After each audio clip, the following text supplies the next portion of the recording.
Hello and thanks for joining us from our studios in Israel. I'm Aaron Porras here with ILTV's Morning Briefing. All hands are on deck and on high alert Sunday morning as the IDF prepares for an escalation in violence from the Gaza Strip following yet another weekend of rockets. Beginning Friday evening, just as Israelis were sitting down for Shabbat dinner, at least 10 missiles were launched from the Hamas-run enclave, setting off alarms and the Iron Dome system.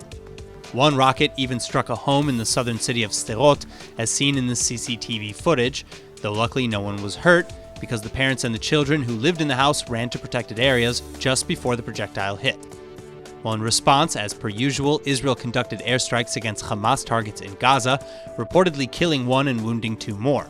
Israel holds Hamas responsible for any and all attacks that come from the Strip, in spite of the fact that the Palestinian Islamic Jihad terror group is believed to be behind these latest strikes and not Hamas. This policy, however, is in part why many Israeli leaders are at odds on what to do next. Knesset member Naftali Bennett, for one, agrees that we should be prepared for more, but that for now, there's no point in a stronger response, as it will only lead to unnecessary spinning. Former IDF Chief of Staff and Blue and White Party leader Benny GANTZ, on the other hand, says that we must strike harder to restore deterrence, including the reintroduction of targeted assassinations. Either way, many defense experts are starting to suspect Iranian proxy and Palestinian Islamic Jihad leader in Gaza, Baha Abu al-Atta, of orchestrating the latest string of attacks, meaning that something will likely have to be done soon, and attacking Hamas alone may not be enough.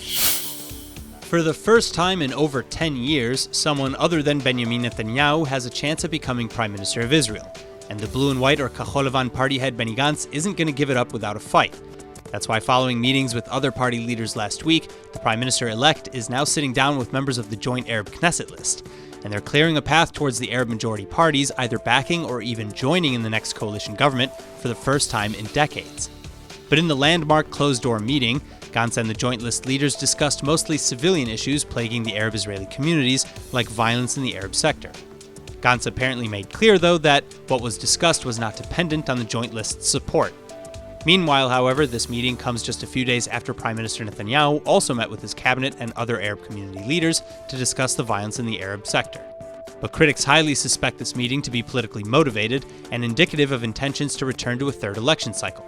The same suspicion reported after Channel 12 revealed talks between Netanyahu and the New Right's Naftali Bennett. Netanyahu is reportedly considering reappointing Bennett to the cabinet, and Bennett, for his part, though, has since come out against such rumors, saying that, if I'm an obstacle to forming a government, I release Netanyahu from any commitment to me and to the New Right, and I'm ready to sit in the opposition. The main thing, he added, is to get a government established. A shocking clip released Saturday by Israel's Channel 13 News is leaving jaws dropped on the floor now, as it appears to show a border police officer firing upon a Palestinian who was walking away with his hands up. According to reports and the video, the young man is apparently crossing through a tunnel road in the West Bank when he was told to leave the area. So he then started walking down the tunnel with his backpack and ID card raised before soldiers tell him to drop his hands. Then, after a brief misunderstanding, he eventually complies with the order, but he's shot from behind with a sponge bullet anyway, dropping the man to the ground.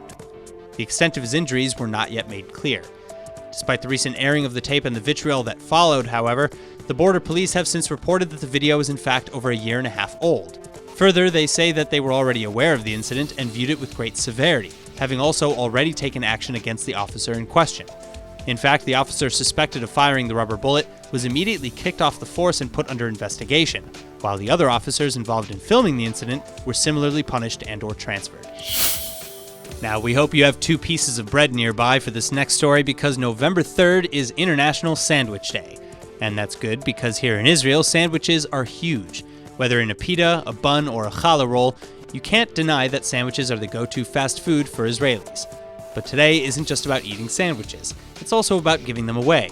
Or at least that's what it's about for Nevet, an organization dedicated to feeding hungry school children with simple morning sandwiches. In fact, Nevet is sending over 8,500 fresh rolls to over 151 public schools around the country each and every day. And volunteers use prepackaged foods to put together these healthy sandwiches so that hungry kids can better focus in class.